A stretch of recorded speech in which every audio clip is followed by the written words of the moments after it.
In light of some of the recent corporate scandals that have plagued the news lately, the issue of corporate governance has been of much interest. You teach a course here at Anderson in corporate governance. What are some key issues that you cover in that course? Well, first of all, I think it's important to distinguish between governance and management. Management involves the activities of directing a part of a business. Governance means setting the conditions within which others can manage effectively. Governance also refers to the oversight of the entire firm on behalf of the owners of the firm, that is, the shareholders. These days, it's very easy to be unforgivingly critical. In some cases, that's appropriate, of the governance breakdowns at the top of some very big and notorious companies. And we're inclined to want to say every member of the board of directors must be completely independent, and that's true by law, and it's true as a good management practice, and that every member of the board of directors must be diligent and must be well informed about the business, and that's obviously true as well. But one of the things I encourage my students to think about is how do you create those conditions?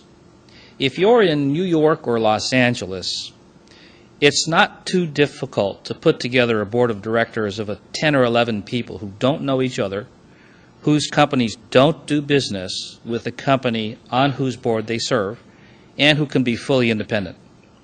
But if you're in Kansas City, if you're in St. Louis, if you're in San Diego, if you're in Detroit, those are relatively small business communities when you get to the top.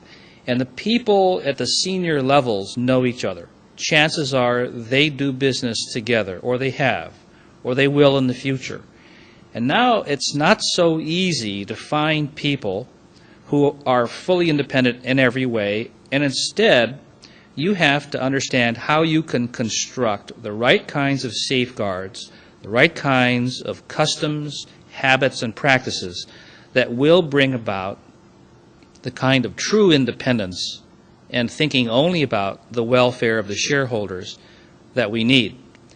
Now, doing that requires a very strong ability to understand the dynamics that take place when you have 10, 11, 12 people together frequently on a board of directors.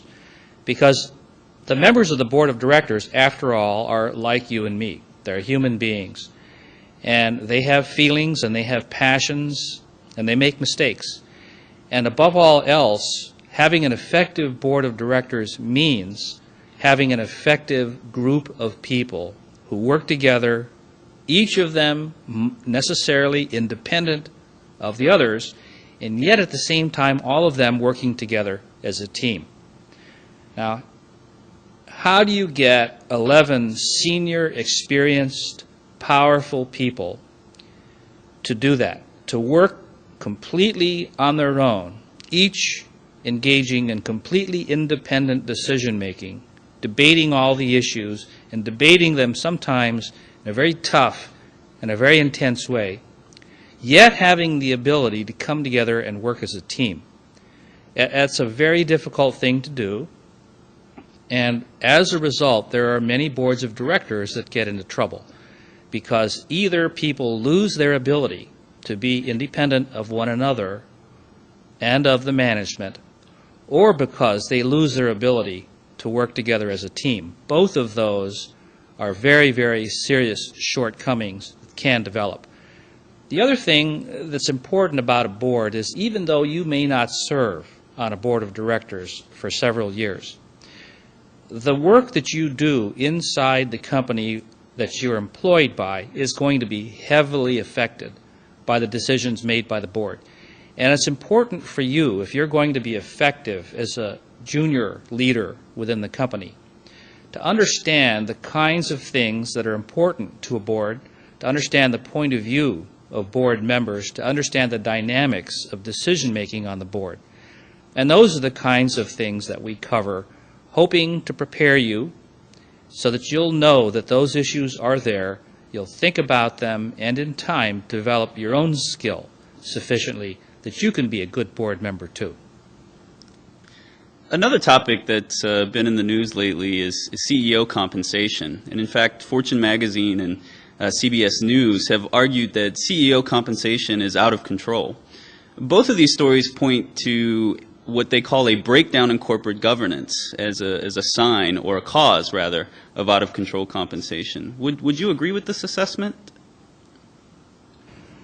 I would say that dealing with CEO compensation is one of the most publicized and politicized issues that we deal with today.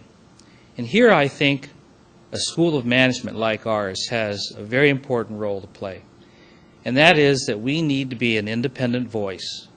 We need, by our research, by our teaching, by our writing and our speaking, to attempt not simply to mirror or to analyze what companies do, but rather to attempt to elevate the practice of management.